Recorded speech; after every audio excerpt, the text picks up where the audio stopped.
الحمد لولي والصلاة والسلام على النبي الأمي الكريم الرؤوف الرحيم وعلى آله وأصحابه الطيبين الطاهرين. أما بعد، فأعوذ بالله من الشيطان الرجيم. بسم الله الرحمن الرحيم. الذين آمنوا وكانوا يتقون لهم البشرى في الحياة الدنيا وفي الآخرة لا تبديل لكلمات الله ذلك هو الفوز العظيم.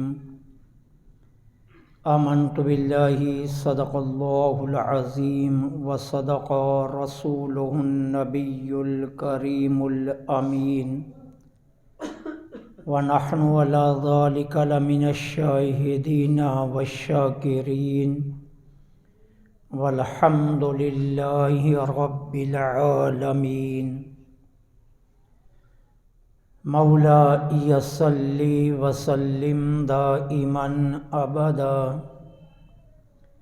على حبيبك خير الخلق كلهم،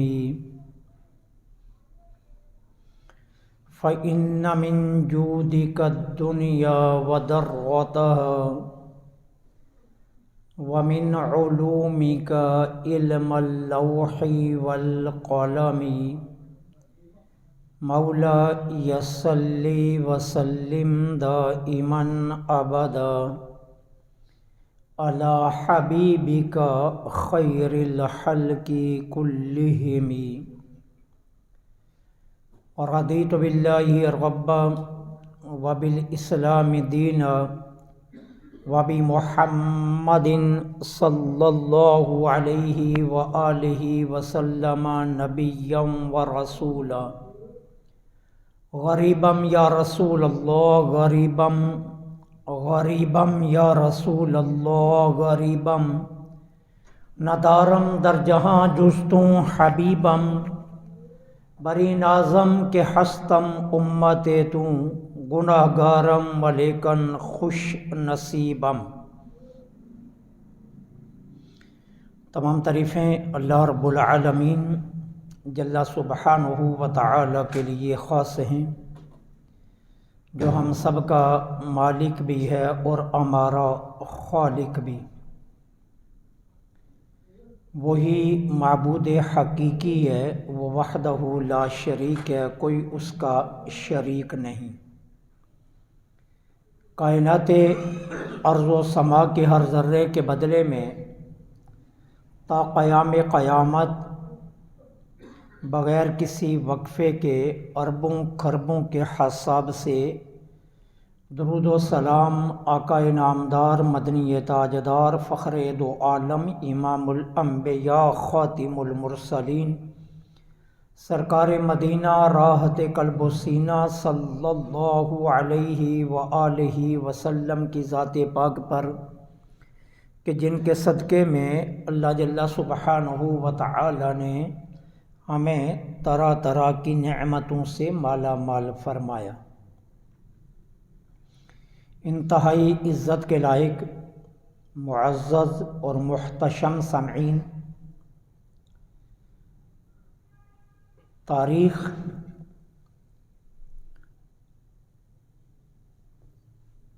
کبھی بھی اس حقیقت کو فراموش نہیں کر سکے گی.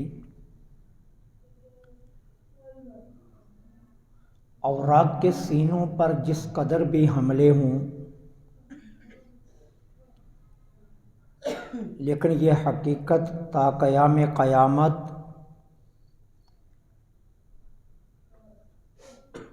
ثبت رہے گی کہ بر صغیر پاک و ہند میں اسلام کی ترویج و اشاعت اور پیغام اسلام کے ابلاغ کا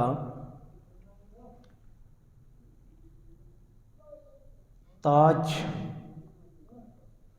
اولیاء کاملین کے سروں پر سجا ہے۔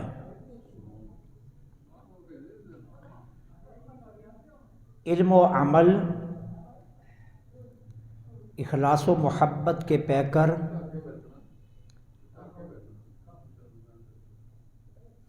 وہ لوگ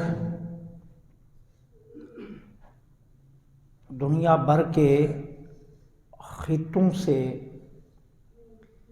اسلام کا حقیقی پیغام لے کر بر صغیر پاک و ہند میں داخل ہوئے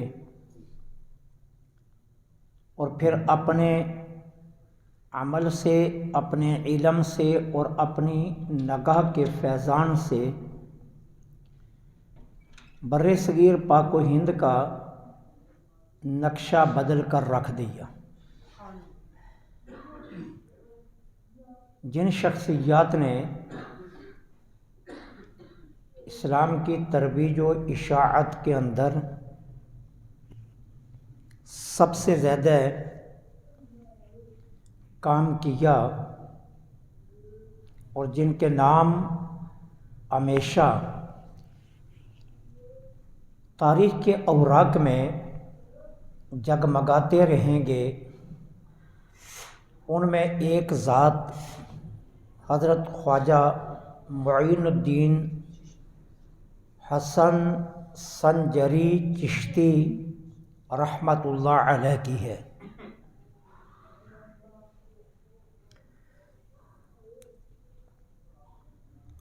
یہ وہ دور تھا جب ایران کے مخصوص علاقے پرآشوب اور افراتفری میں ملوث تھے اور ہر جانب افراتفری پھیلی ہوئی تھی۔ 14 رجب المرجب 536 ہجری کو سیستان کے ایک بہت بڑے تاجر دولت مند جن کا تعلق سید خاندان سے تھا، غیاث الدین غیاث حسن کہ ہاں اللہ تعالی نے ایک فرزند عطا کیا۔ والد گرامی نے بچے کا نام معین الدین رکھا۔ ابھی آپ کی عمر مبارک 1 برس تھی کہ سیستان کے حالات دیگر گاؤں ہوئے اور وہاں انسانوں کی زندگی مشکل ترین ادوار میں سے ایک دور کا سامنا کرنے لگی۔ سلجوقی خاندان کی یادگار سلطان سنجر ان دنوں میں سیستان اور خراسان کا حاکم تھا۔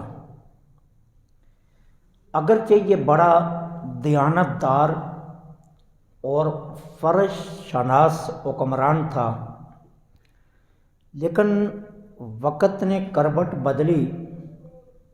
اس کی شان، شوکت اور سطوت کے چرچے بہت دور تک پھیلے ہوئے تھے کہ اچانک تاتاریوں کا ایک وحشی گروہ جنہیں غز کے نام سے تاریخ یاد کرتی ہے، انہوں نے سیستان پر حملہ کیا۔ سلطان سنجر اپنی افواج کے ہمراہ تاتاریوں کے اس وحشی گروہ کو روکنے کے لیے میدان میں آیا لیکن تتاریوں کی قوت اتنی زیادہ تھی کہ سلطان دیر تک ان کے سامنے ٹھہر نہ سکا، اور پھر تتاریوں نے اس کو زندہ گرفتار کر لیا۔ حالات جب اتنے خطرناک سمت میں چلے تو خواجہ غیاث الدین غیاث حسن نے سیستان سے ہجرت کا فیصلہ کیا، اور 1 سال کے معین الدین اور اپنی اہلیہ اور دیگر بچوں کو لے کر آپ خراسان میں آ گئے۔ یہ سوچا کہ شاید یہاں کوئی گوشہ عافیت نصیب ہو جائے اور یہاں میں سکون کی زندگی گزار سکوں، لیکن ابھی خواجہ معین الدین چشتی اجمیری کی عمر مبارک 13 برس تھی کہ خراسان کے حالات بھی اس قدر خراب ہوئے کہ ہر سمت قتل و غارت اور تتاریوں کی وحشت کی وجہ سے ایک دن میں کئی علماء، صلحاء اور عام لوگوں کو قتل کی بھینٹ چڑھایا گیا، اور مسلمانوں کی تاریخ جس کے اندر بہت زیادہ سنہری واقعات محفوظ تھے اسے نظر آتش کر دیا گیا۔ خواجہ غیاث الدین رحمۃ اللہ علیہ نے اپنے فرزند کی بہترین تعلیم کے لیے وقت کے نامور اساتذہ کا اہتمام کیا اور معین الدین کو تعلیم کی جانب لگا دیا۔ حالات اتنے پرآشوب تھے اور قتل و غارت اتنی زیادہ تھی کہ 13 برس کا بچہ باپ سے بار بار یہ سوال کر رہا تھا کہ مسلمانوں کا اتنا قیمتی خون کتنی دیر تک اس طرح ارزانی سے بہتا رہے گا؟ لیکن حضرت غیاث الدین ہمیشہ اپنے نومولود بچے کو صبر کی تلقین فرماتے اور یہ درس دیتے کہ ایک مسلمان کے لیے یہ حالات آزمائش ہوا کرتے ہیں، اور جو لوگ آزمائش میں ثابت قدم رہتے ہیں وہی کامیاب ٹھہرتے ہیں۔ یہاں تک کہ صبر کی تلقین کرنے والے، درس ہمت دینے والے والد گرامی کا 551 میں انتقال ہو گیا۔ معین الدین چشتی اجمیری ابھی صرف 13 برس کے تھے۔ باپ کا سایہ اٹھا تو اب دنیا تاریک نظر آنے لگی، نہ تو کوئی اور سہارا تھا بظاہر، اور نہ کوئی اور غموں کا مداوع کرنے والا نظر آ رہا تھا۔ ہر لمحے آنسو بہاتے تنہائی پسندی کی طرف چل گئے، تحصیل علم کا سلسلہ رک گیا اور ہر وقت غم زدہ رہنا شروع ہو گئے۔ آپ کی والدہ ماجدہ سیدہ نور بی بی نے اپنے بیٹے کو اس حالت میں دیکھا تو انہیں صبر کی تلقین کرتے ہوئے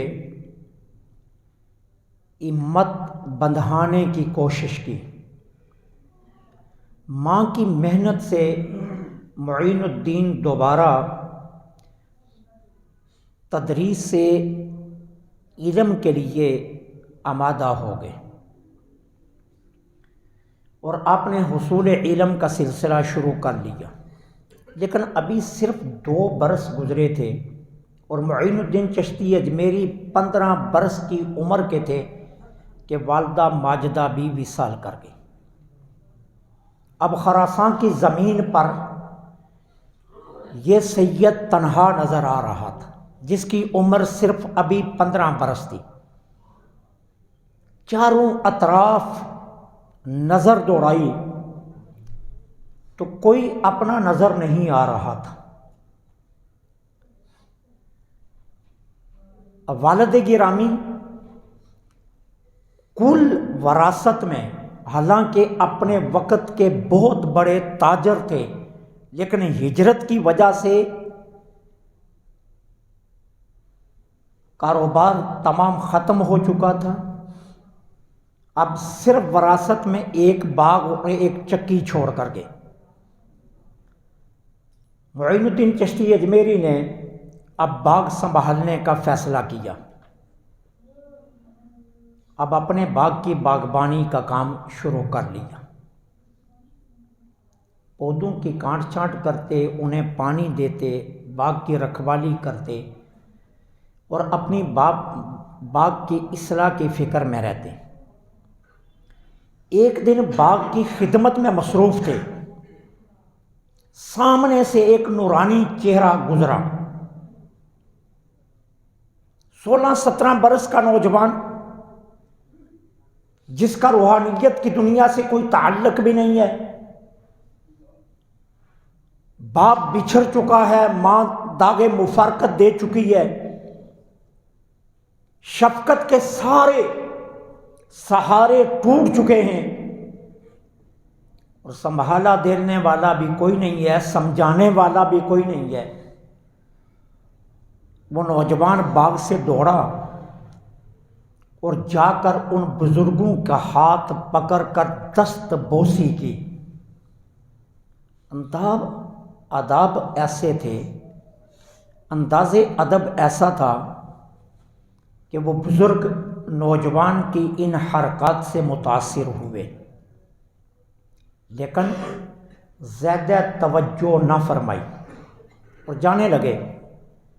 نوجوان پیچھے سے گھوم کر آگے آیا اور ہاتھ جوڑ کر عرض کرتا ہے کہ میری یہ آرزو، تمنا اور خواہش ہے، اگر چند گھڑیاں آپ میرے باغ میں قیام کریں تو مجھے اپنی قسمت پر یہ گھڑیاں ہمیشہ نازاں رہیں گی۔ جملوں میں ادب اتنا تھا، استدعاء کے اندر اخلاص اتنا تھا کہ یہ بزرگ اس نوجوان کی بات ماننے پر مجبور ہو گئے اور اپنا رخ باغ کی طرف کیا اور باغ میں آ گئے۔ تیزی کے ساتھ ان کے لیے کپڑا بچھایا، باغ میں بٹھایا اور اجازت لے کر آپ ایک باغ کے گوشے میں چلے گئے۔ تھوڑی دیر کے بعد یہ نوجوان پلٹا تو اس کے ہاتھوں میں انگور کے 2 طباق تھے، جنہیں انتہائی نظافت کے ساتھ صاف ستھرا کر کے سجا کر کسی معزز مہمان کے لیے جیسے پیش کیا جاتا ہے، پورے آداب تعظیمانہ کے ساتھ وہ طباق اس درویش کے سامنے رکھ دی۔ درویش نے نظر اٹھا کر نوجوان کی طرف دیکھا، اس کے آداب دیکھے، اس کی عمر کو دیکھا تو درویش حیران تھا کہ اس بچے کے اندر اتنے آداب آئے کہاں سے ہیں۔ عرض کی اگر آپ اس غنچے سے چند انگور تناول فرما لیں تو مجھے اپنی قسمت پر بڑا رشک رہے گا۔ ان بزرگوں نے چند انگور تناول فرمائے تو معین الدین کی طبیعت پر ایسے گزرا کہ جیسے کسی بہت بڑے انعام سے نواز دیا گیا۔ چہرے پر ایک رونق سی آ گئی، غم کافور ہو گئے، اور یہ نوجوان اشاش بشاش ہو گیا۔ بزرگ نے دیکھا تو کہا بیٹے معین بیٹھ جاؤ۔ معین الدین سامنے بیٹھ گئے، کہا دیکھو بیٹے یہ باغ ہے، آج اس پر بہار ہے، یہ لہرا رہا ہے، اس وقت سرسبز و شاداب ہے، پھلوں سے درخت لدے ہوئے ہیں، لیکن یہ بہار سدا نہیں ہے، کچھ ہی دنوں کے بعد اس باغ پر خزاں آئے گا، اس کے پتے جڑ جائیں گے، اس کے درخت ویران منظر پیش کریں گے، اور یہاں تمہیں کوئی پھل نہیں نظر آئے گا۔ میری آرزو یہ ہے کہ تم اپنے سفر کا رخ ایک ایسے باغ کی طرف کر دو کہ جہاں کبھی خزاں نہیں آتی، جس کے پھل بوسیدہ نہیں ہوتے، جن کا ذائقہ بدلتا نہیں ہے، صبح کھایا جائے تو اور ذائقہ، دوپہر کو اور ذائقہ، اور شام کو اور ذائقہ، ایک ہی پھل اپنے اندر اتنے ذائقے رکھتا ہو۔ میری یہ آرزو ہے کہ تم اپنی زندگی کا رخ اس باغ کی طرف موڑ لو۔ معین الدین مؤدبانہ دو زانو اس بزرگ کے سامنے بیٹھ کر ان کی گفتگو کو سن رہے تھے۔ 17 برس کا نوجوان کتنا زیرک ہو سکتا ہے، کتنا دانش مند ہو سکتا ہے، کتنا عقل مند ہو سکتا ہے، وہ اتنی لطافت کے جملوں سے لطف کیسے لے سکتا ہے، یہ تو کوئی معین الدین سے پوچھے۔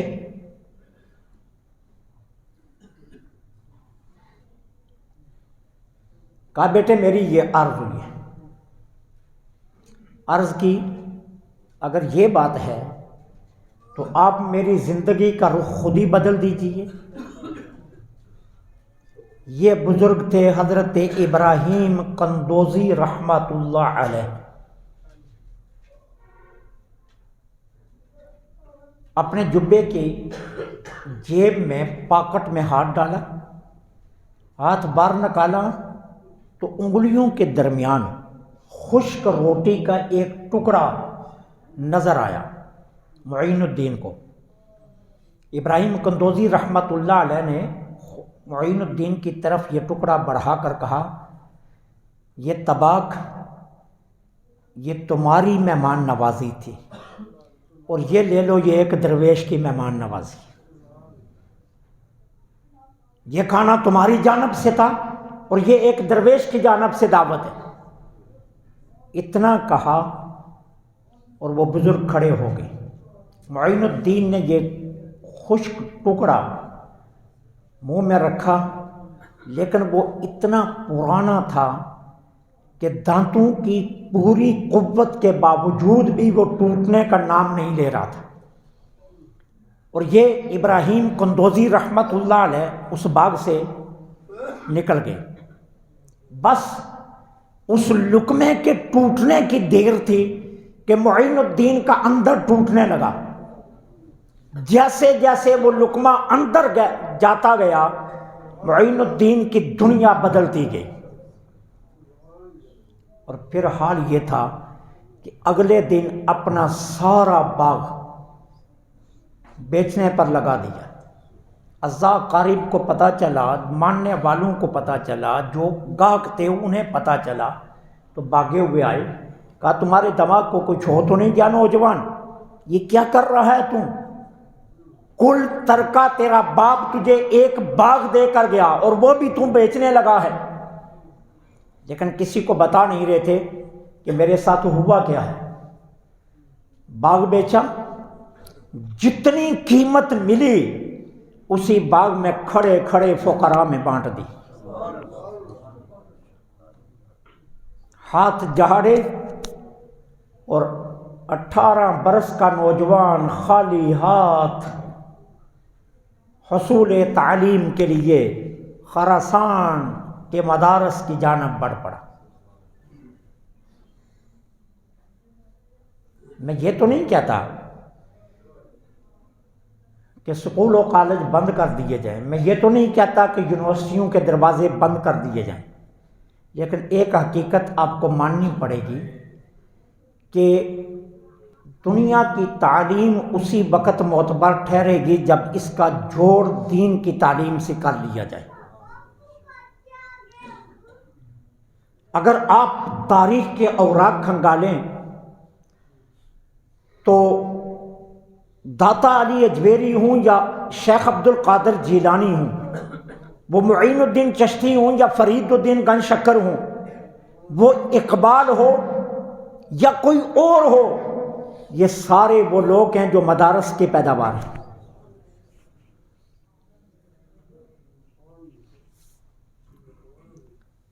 علم تبھی فائدہ دیتا ہے جب اس کے ساتھ تہذیب جڑی ہوئی ہو. علم تبھی فائدہ دیتا ہے جب اس کے ساتھ ادب جڑا ہوا ہو. علم تبھی فائدہ دیتا ہے جب اس کے ساتھ خوف خدا جڑا ہوا ہو. علم تبھی فائدہ دیتا ہے جب اس کے ساتھ اللہ کی معرفت جڑی ہوئی ہو.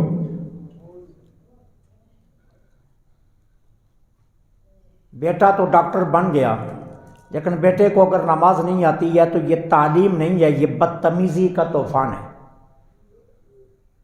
اگر بچہ انجینئر بن گیا، بچہ اگر ایم فل کر گیا، بچہ اگر ماسٹر کر گیا، لیکن اگر بچے کو قبرستان کے باہر کھڑے ہو کر باپ کے لیے فاتحہ پڑھنی نہیں آتی ہے تو وہ طوفان بدتمیزی ہے، وہ تعلیم نہیں ہے. جب سے ہم نے دنیا اور دین کے تعلیم کو جدا جدا کیا،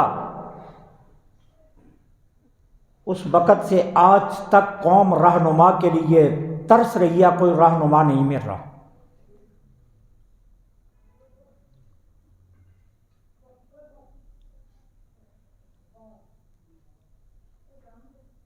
سلطان محمود غزنوی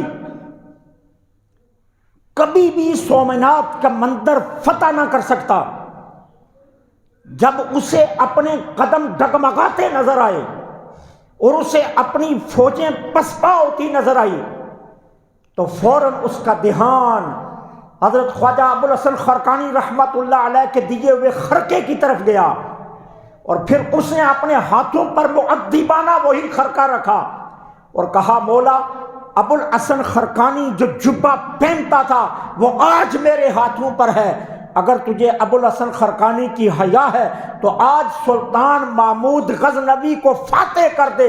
اور پھر تاریخ آج تک اس بات کی گواہ ہے کہ کائنات کے صفحے پر سومنات کے مندر کی فتوحات کی کہانی نہیں ہے. دنیا میں جب بھی مندروں کی فتوحات کی کہانی چھڑے گی تو فاتح سلطان محمود غزنوی کا نام ہی آئے گا.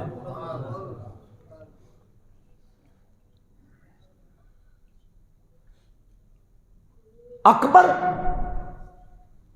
اگرچہ مطلق العنان حاکم تھا، اسے اپنی حکومت پر فخر تھا اور وہ دین اکبری کا دائی تھا، خدائی دعویٰ کر بیٹھا تھا، لیکن اس کے باوجود بے اولاد تھا. اس کے گھر اولاد نہیں ہو رہی تھی. پھر کسی نے اسے کہا، اولاد لینی ہے نا تو ساری دنیا تجھے مشکل کشا مان رہی ہے، تجھے میں بھی ایک مشکل کشائی کا در بتاتا ہوں. جا خواجہ سلیم چشتی کی بارگاہ میں. پھر کیا ہوا؟ 150 میل کا سفر فتح پور سے سیکری تک یہ پیادل چل کر آیا. جب خواجہ سلیمان چشتی کی بارگاہ میں پہنچا تو اس کے پاؤں میں ابلے پڑے ہوئے تھے اور اس طرح گر گرا کر منتیں مانگ رہا تھا کہ جیسے یہ بادشاہ نہیں ہے، کوئی فقیر ہے. اور پھر خواجہ سلیم چشتی نے ایک بات کہی تھی، جن کی درگاہ کا میں گداگر ہوں، میں تجھے وہ در بتا دیتا ہوں، اس در پر چلا جا، کبھی بھی تو نا امید نہیں لوٹے گا. اور پھر وقت کا مطلق العنان بادشاہ اپنی ساری بادشاہ کے زحم چھوڑ کر معین الدین چشتی اجمیری کی درگاہ پر حاضر ہوا. چوکھٹ پر رو رو کر ایک سلطنت کا وارث مانگ رہا تھا، اور جب خمار اترا تو پھر کیا تھا؟ اللہ نے اس کی مراد کو پورا کر دیا تھا۔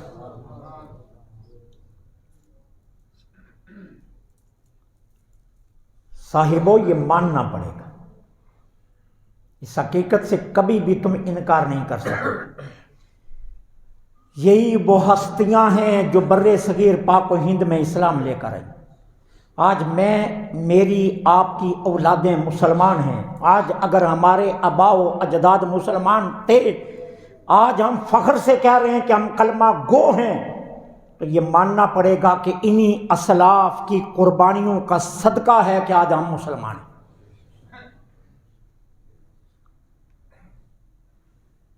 معین الدین چشتی اجمیری نے جب ظاہری علوم حاصل کر لیے، قرآن حفظ کیا، فقہ، حدیث، منطق، فلسفہ، اصول، تفسیر، تمام ظاہری علوم پڑھ لیے، تو اب روحانی علوم کے حصول کے لیے آپ عراق کی طرف نکلے۔ راستے میں خواجہ محمد اسحاق شامی، جن کا اصل وطن تو شام تھا، لیکن یہ شام چھوڑ کر نیشاپور میں قیام فرما تھے، اور پھر وہاں سے ہجرت کر کے یہ خراسان کی بار ایک بستی جس کو موضع چشت کہتے تھے، وہاں تشریف فرما تھے۔ کسی نے کہا معین الدین اگر مراد حاصل کرنی ہے تو موضع چشت میں آ جاؤ۔ خواجہ محمد اسحاق رحمت اللہ علیہ کی خانقاہ پر حاضر ہوئے، چند دن قیام کیا، پھر کسی نے کہا نہیں، تمہاری مراد کوئی اور ذات ہے، تم یہاں سے سفر کرو۔ سفر کے لیے نکلے تو راستے میں پھر خواجہ عثمان ہروانی، جن کو مشہور کہا جاتا ہے خواجہ عثمان ہارونی، لیکن اصل لفظ ہے ہروانی رحمت اللہ علیہ، خواجہ عثمان ہروانی رحمت اللہ علیہ سے ملاقات ہو گئی۔ پھر ان کے آستانے پر ٹھہر گئے۔ خواجہ عثمان ہروانی رحمت اللہ علیہ نے اپنے ظاہر پر پردہ ڈالا ہوا تھا، اور کرامات عجیب و غریب عادات سے اپنے آپ کو محفوظ کیا ہوا تھا۔ بہت سے لوگ جمع تھے اور اس انتظار میں بیٹھے ہوئے تھے کہ خواجہ عثمان ہروانی کی کوئی کرامت دیکھیں، لیکن وہ ہمیشہ اپنے آپ کو کرامات سے دور رکھے ہوئے تھے۔ معین الدین آئے تو ٹھہر گئے، عرض کی مجھے قبول کیجیے۔ فرمایا بیٹے یہ جتنے لوگ بیٹھے ہیں یہ مجھے آزمانے کے لیے بیٹھے، اور انہیں کچھ نظر نہیں آیا۔ ایک دن آئے گا یہ بکھر جائیں گے، چلے جائیں گے۔ میری خواہش ہے کہ تم بھی یہاں سے چلے جاؤ، لیکن معین الدین ڈٹے رہے۔ آہستہ آہستہ سارے لوگ جو آزمانے کے لیے آئے تھے وہ نکل گئے، لیکن 2.5 سال گزر گئے، ایک معین تھا جو نہیں جا رہا تھا۔ ایک دن خواجہ عثمان ہروانی نیشاپور سے باہر تشریف لے گئے، تو خواجہ معین الدین ساتھ ہیں، سامان اٹھایا ہوا، جنگل میں چلے گئے۔ جنگل میں جا کر کہا بیٹے 2.5 سال سے خدمت کر رہے ہو، کوئی کرامت دیکھی؟ کہا نہیں دیکھی۔ کہا کوئی مجھ میں اور کوئی عادت دیکھی؟ کہا نہیں دیکھی۔ تو کہا پھر چلے جاؤ، میرے پاس کچھ بھی نہیں ہے۔ کہا کچھ بھی نہ ہو لیکن میں نے جانا نہیں ہے، مجھے یہاں کئی برس بھی گزارنے پڑے تو میں گزاروں گا، لیکن میں نے جانا نہیں ہے۔ جب خواجہ عثمان ہروانی رحمت اللہ علیہ نے اتنی ارادت دیکھی تو معین الدین کو سینے سے لگایا اور چمٹا کر جب چھوڑا تو کہا بیٹے بتاؤ کیا حال ہے؟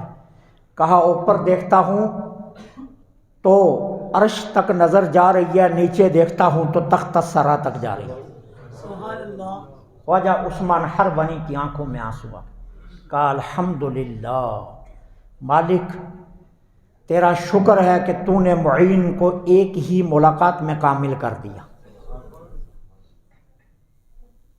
انوار کی جو بارش خواجہ عثمان حربنی کے سینے کے ساتھ لگنے سے حضرت معین الدین پر پڑی، اس نے سلوک کی ساری منزلیں ایک لمحے میں طے کروا دی۔ اور اس میں اصل خواجہ معین الدین چشتی اجمیری کی ارادت اور استقامت کا تعلق تھا کہ جتنے لوگ شیخ کو آزمانے آئے تھے وہ آزما کر چلے گئے۔ معین الدین آزمانے نہیں آئے تھے، وہ شیخ سے کچھ لینے آئے تھے، لہذا جو لینے آیا تھا وہ لے کر گیا، جو آزمانے آئے تھے وہ آزما کر چلے گئے۔ اور شیخ نے جان بوجھ کر اپنی ذات پر حجاب ڈال رکھا تھا، جب حجاب نیشا پور کے جنگلوں میں اٹھا تو پھر معین الدین کو اس کمال پر پہنچا دیا کہ ایک مرتبہ سینے سے لگایا تو نگاہ عرش تک بھی گئی، نگاہ تخت و سرا تک بھی گئی ہے۔ یہ معین الدین چشتی تھے کہ جن کو پھر عثمان ہارونی نے اتنا باکمال بنا کر چھوڑا کہ پھر جب سرزمین ہندوستان میں تشریف لائے تو کسی نے تو پکڑ کر کلمہ پڑھایا نا، کسی نے ورد ڈال ڈال کے کلمہ پڑھایا۔ معین کو اللہ نے یہ کمال دیا تھا، جس کی طرف نظر اٹھتی تھی وہی کلمہ پڑھ جاتا تھا، کہنے کی ضرورت نہیں رہتی، کہنے کی کبھی ضرورت ہی پیش نہیں آئی۔ جو معین کی نگاہ میں آ گیا پھر وہ خالی نہیں گیا، پھر اللہ نے اسے ایمان کی دولت نصیب کر ہی دی، کیونکہ اللہ نے چاہ ہی نہیں ہے کہ جو معین کی نظر میں آ جائے پھر میں اسے جہنم میں داخل کر دوں۔ یہ کمال اللہ نے خواجہ معین الدین چشتی اجمیری کو نصیب کیا تھا۔ اللہ سے دعا ہے